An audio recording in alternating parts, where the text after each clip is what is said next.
Ei, pessoas amadas do meu coração e do coração de Cristo, sejam bem-vindos a este canal de bênção. Eu sou Cláudia e este é o canal Seja Calmaria.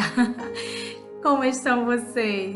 Eu estou bem, por quê? Porque com Cristo no barco tudo vai muito bem. Espero que vocês estejam entendendo as parábolas, estejam absorvendo a mensagem de Cristo, né? Que possamos praticá-la assim nas nossas vidas e que Cristo continue sempre na tua casa, na tua vida, na tua família. E não esqueçam, sempre no final de cada vídeo temos uma curiosidade bíblica, né? Uma pergunta, e eu espero que vocês interajam com a gente, respondam e também coloquem temas que gostaria que o Papai do Céu falasse com vocês, tá certo? Então, ó, se você ainda não é inscrito, vai logo aí, já se inscreve para não esquecer, tá? Curte, dá aquele like, comenta, compartilha, responde as perguntas. Isso é muito importante para que o canal cresça cada vez mais e a mensagem de Cristo chegue aos corações sedentos da sua palavra, tá bom?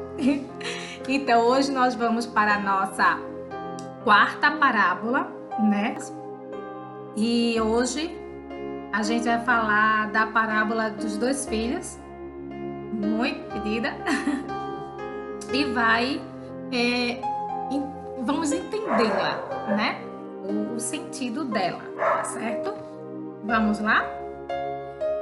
Então, vamos começar o nosso vídeo. A parábola dos dois filhos, ela se encontra lá em Mateus, Marcos, Lucas, são os 3 livros lindos e maravilhosos, cheios das parábolas, tá?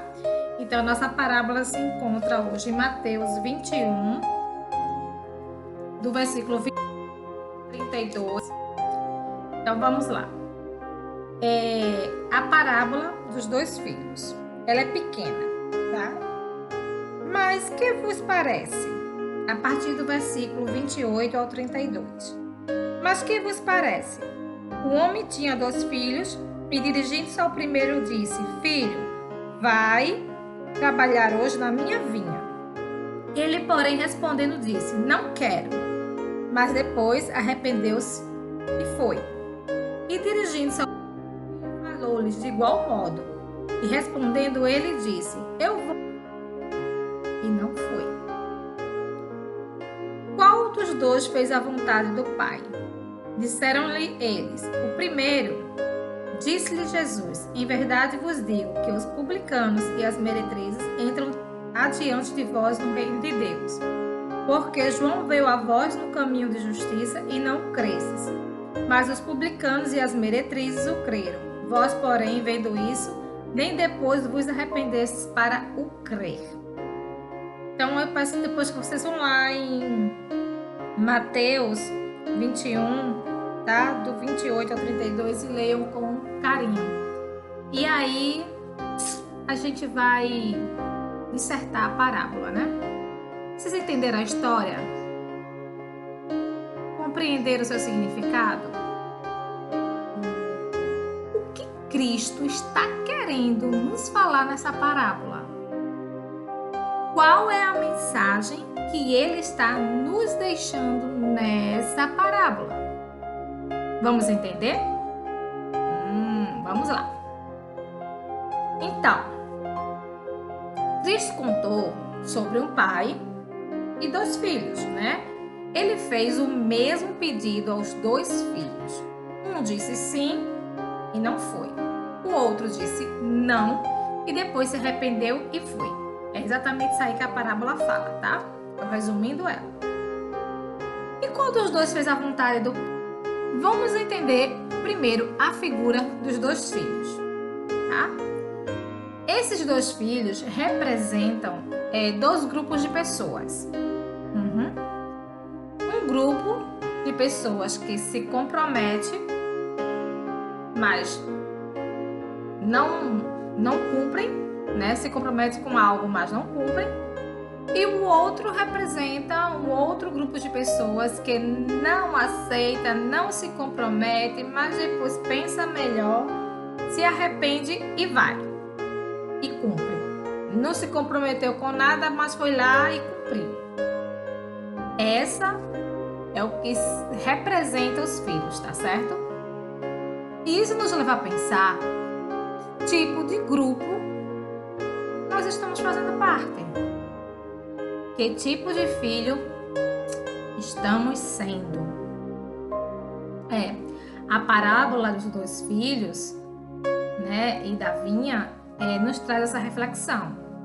Os dois filhos são esses dois grupos de pessoa e a vinha é a seara de Cristo, né, o trabalho de Cristo. Quando somos chamados para trabalhar. E aí um grupo não quer, diz que vai para não ficar feio, mas não faz nada. E o outro grupo que não quer nada, depois se arrepende e vai. Mas tem outro ponto interessante nessa parábola. É fazer a vontade do Pai. Aí nós entendemos o que significa essa figura, né, dos dois filhos. Então, o outro ponto de vista é fazer a vontade do Pai. Olha, ele falou com seus dois filhos.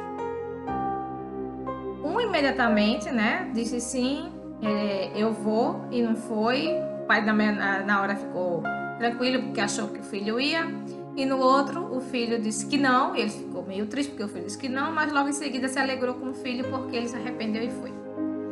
E aí vem a questão de fazer a vontade do Pai. Um fez a vontade do Pai e o outro não fez a vontade do Pai.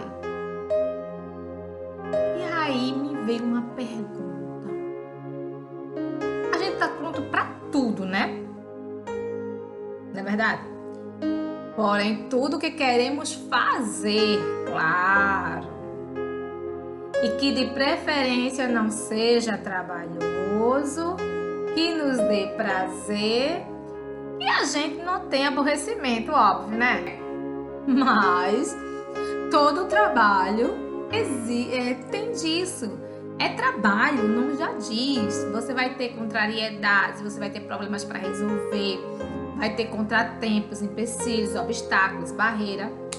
Aí eu pergunto, quando a gente pensa assim, o que a gente acha que é pensando assim? Temos que Cristo sempre esteja pronto para nos ajudar, mas nem sempre a gente está disposto a sair da nossa zona de conforto para fazer nada por Ele, porque se for algo, e eu nunca vi nada na seara de Cristo que seja leve, assim, que seja tranquilo fazer. Até as coisas mais simples que você acha simples é trabalho, né? É trabalhoso. Às vezes do nada gera um conflito que não deveria existir, mas acontece. Então não existe na vinha do Senhor, não existe isso de não ter, de ser tranquilo, de ser sem aborrecimento, de ser sem trabalho, de não ser trabalhoso, né? Tanta gente se sente bem com sua mesa farta, às vezes nem tão farta, mas tem lá seu pão de cada dia. Seus empregos tão sonhados, salários dignos, mas na hora de trabalhar na vinha, na seara, alguns dizem: vó, irmão, vó, pastor, vó, padre, vó, bispo, né? Vó, coordenador. Mas na hora realmente de assumir o compromisso, não vai. Desistem. Já imaginaram se Cristo agisse assim também com a gente na hora que você mais precisa? Aí ele falasse: vou, filha, vou te ajudar. Mas não ajudasse. É sério, gente? É sério. É a tal daquele: vem a nós, vem a nós, vem a nós, E o vosso reino que é bom? Nada, né? Então a gente precisa realmente mudar o nosso pensamento. A gente quer as coisas muito do nosso jeito, quer que os planos, né, as metas, os propósitos se concretizem, mas não faz, mas na hora de trabalhar mesmo na vinha, não quer. Coloque-se no lugar do Pai. Mas tem um outro ponto também nessa parábola, que é muito interessante. É a soberba. Vocês não viram a soberba no meio dessa parábola? Mas ela tá lá, viu? E a gente vai ver ela, sabe onde? No versículo 31. O que é que diz o versículo 31? Diz o seguinte: qual dos dois fez a vontade do Pai? Disseram-lhe ele. Disse-lhes Jesus: em verdade vos digo que os publicanos e as meretrizes entram adiante de vós no reino de Deus. E por quê? Porque ele ilustrou desta forma. Os publicanos e as meretrizes vão entrar adiante, né, dos doutores da lei, dos sacerdotes e tudo, das pessoas que se julgavam importantes. Exatamente, também, porque tem outro ponto aí, viu? A gente vai ver mais adiante, mas nesse ponto aqui é porque eles se achavam superiores aos publicanos e meretrizes, as pessoas que eram rejeitados pelo povo judeu. Sim, essas pessoas também eram rejeitadas pelo povo judeu, né? E em sua soberba, do seu achismo, porque eu sou o top das galáxias, mas não exercita a vontade de Deus, né? Em sua soberba achavam que eles eram dignos, né, de serem chamados filhos de Deus. Aliás, em sua soberba eles achavam que os publicanos e meretrizes não eram dignos de ser chamados filhos de Deus, de perdão, de salvação, onde eles deveriam exercitar o amor ao próximo, né? Porque Deus disse que ele aborrece o pecado, mas ele ama o pecador. Eu não posso, porque o meu irmão não anda conforme a vontade de Deus, olhar para ele torto. Minha função é levar a ele ao conhecimento dele, o amor de Cristo por ele. Porque o amor transforma, né? Quando a gente deixa Cristo entrar em nossa vida, há uma mudança. Mas o meu irmão só vai saber disso se eu não julgá-lo, e sim levar o meu amor a ele.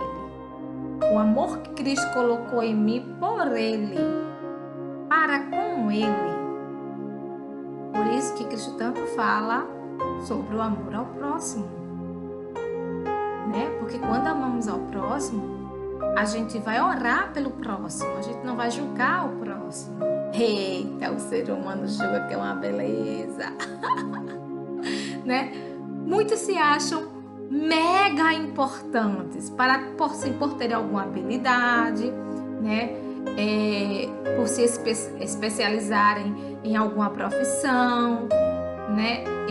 Basta eles terem qualquer conhecimento a mais do que a outra pessoa, né, que eles já lançam em rosto, né, da pessoa, suas experiências profissionais, seus diplomas e tudo mais. Isso é soberba, isso é orgulho. Cristo não se agrada disso. Deixa eu te falar uma coisa. Melhor atente os seus ouvidos para o que ele fala lá no versículo 31, que eu já falei. Ele diz para eles que os publicanos e os meretrizes entram adiante de vós no reino de Deus. Então, não pense, né, que por ter um cargo grande, uma função de notoriedade, de saber mais sobre alguma coisa do que o próximo, você está garantido, você é o top das galáxias. O Senhor diz que os mais simples, aquele que você julga nada, eles vão entrar antes de você. Precisamos ter cuidado com nossa soberba, com orgulho, porque isso não vem de Deus. E aí, eles vão entrar antes de vocês, antes de nós, de qualquer um que tenha esse defeito em si, mas que trabalhando Cristo liberta. Eles vão fazer isso porque eles foram humildes. Eles aceitaram Jesus como seu único e suficiente Salvador. Eles se arrependeram e foram para a vinha. Sim, exatamente. Porque Cristo, em toda a sua humildade, como Filho de Deus, o único que poderia se vangloriar de algo, e esse algo que é infinitamente maior, de uma grandeza que não tem limites, ele não se vangloriou. Quando ele falava eu sou, a gente precisa entender esse eu sou de Cristo. Ele estava falando que ele é o nosso Salvador, que veio para nos salvar dos pecados, nos libertar, que ele é o Filho de Deus. Esse é o eu sou de Cristo. Sim, que ele é o alfa e o ômega, o início e o fim, que foi, que é, que era e que há de vir. A humildade não tem exemplo maior para a nossa vida de cristão do que Cristo e sua humildade, dentro de toda a grandeza que ele tem. E aí a gente vai para o nosso último ponto, que eu achei interessante nessa parábola, é que Cristo nos chama a atenção para a fé. E aonde é que ele nos chama a atenção para a fé? No versículo 32, que diz o seguinte: porque João veio a vós no caminho de justiça e não crestes, mas os publicanos e as meretrizes o creram. Vós, porém, vendo isso, nem depois vos arrependestes para o crer. Exato. Vejam só. Muitos que estão na vinha estão lá trabalhando, mas alguns deles ainda não acreditam 100% nas Escrituras. Discordam das Escrituras, mas discordam por não satisfazerem o que eles acham. Só que eles esquecem que não é Cristo, não são as Escrituras que têm que se adequar a eles, mas eles às Escrituras. Isso se chama obediência. Quando mesmo sem concordarmos, aceitamos, porque sabemos que é o melhor de Cristo para as nossas vidas. Ele também nos exorta para entendermos a fé. Que a fé sem as obras, ela é morta. E as obras sem a fé é morta. Elas precisam se complementar. João veio, falou para eles e eles não creram, e mesmo depois daquele fato, depois daquela parábola, mesmo assim, sabendo o que estava acontecendo ali, eles continuavam sem crer. É preciso crer, ter fé. É preciso acreditar. E aí, eu te pergunto, qual filho você quer ser? Qual filho estamos sendo? Estamos sendo aquele filho comprometido com a vinha do Senhor? Ou aquele filho que é totalmente descompromissado? levamos a sério o trabalho na seara do Senhor? Ou estamos fazendo por fazer? Ou nem estamos fazendo? Já pensou nisso? Então, e essa foi a nossa parábola de hoje, né? Nossa quarta parábola, né? Espero que você esteja tendo uma semana de crescimento espiritual em tua vida, que você receba a mensagem de Cristo em seu coração, assim como o grão de mostarda. Lembra do grão de mostarda, que é bem pequenininho, mas quando ela entra no coração, ela germina, ela cresce de uma tal forma que abriga aos que procuram consolo. Então que você possa, através da palavra de Cristo, né, você possa também alcançar muitos corações. Que você possa levar também a mensagem de fé, de amor, de esperança, de salvação. E eu agradeço muito que você esteja nos acompanhando nessa semana, ouvindo cada parábola. Que Deus continue abençoando você e sua família, e teu coração possa frutificar e gerar frutos. Amém? E agora, a nossa curiosidade bíblica e a nossa pergunta do dia. Então, sabemos que para termos, né, a nossa salvação, entrar no reino dos céus, precisamos nos converter e sermos igual a uma criança, não guardando mágoa, raiva, rancor, ou seja, de coração puro. Exatamente.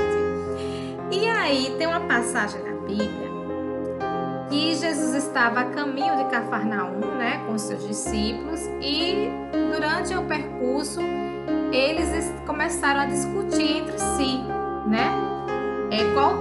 Quem é maior, né? Aqui, quem é mais, quem é menos, não sei o quê. Essa coisa da pessoa querer estar no grupo e querer ser o maioral do grupo. E Jesus percebeu que os seus corações estavam perturbados. E quando eles chegaram lá em Cafarnaum, Jesus perguntou para eles, né, o que estava acontecendo, porque eles discutiam no meio do caminho. Eles perguntaram: qual seria o maior no reino dos céus? Quem é o maior no reino dos céus? Hein? Sabe? Responde aí. Não sabe? Muito simples. Vou te falar onde encontrar. Você vai lá em Mateus 18, Mateus capítulo 18, versículo 4 e 5. E você vai ver a resposta, como também você pode encontrar lá em Marcos, capítulo 9, versículo 37, e também em Lucas, capítulo 9, versículo 48. Então você tem essas 3 dicas aí para encontrar essa resposta. Quem é o maior no reino dos céus? Amém? Mas o conhecimento da palavra de Cristo. Espero que tenham gostado. É de coração essa mensagem de Cristo para você.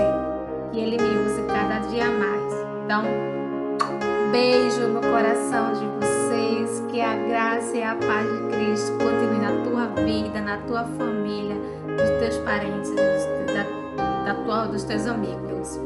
Que você possa ser o filho bom que Cristo quer na sua vinha, frutificando e fazendo a obra dele com amor. Amém? Amém. Beijo no coração de vocês. Até o próximo vídeo, que será a nossa última parábola da semana de parábolas. E aí, se vocês quiserem que a gente fale mais de parábolas, coloca aí qual a próxima parábola que você gostaria de escutar e de entender, que a gente traz para você. Tá bom? Beijo!